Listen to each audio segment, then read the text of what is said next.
Dentro la scatola del dispositivo medico Novoglan ci sono vari componenti importanti, quindi adesso li esamineremo.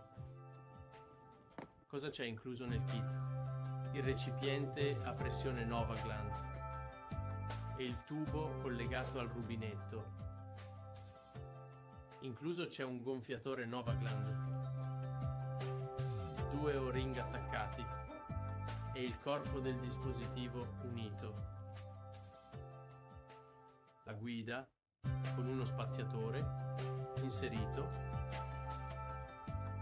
3 palloni gonfiatori di ricambio Novo e palloni gonfiabili in lattice Novoglan se desiderati, le istruzioni per l'uso,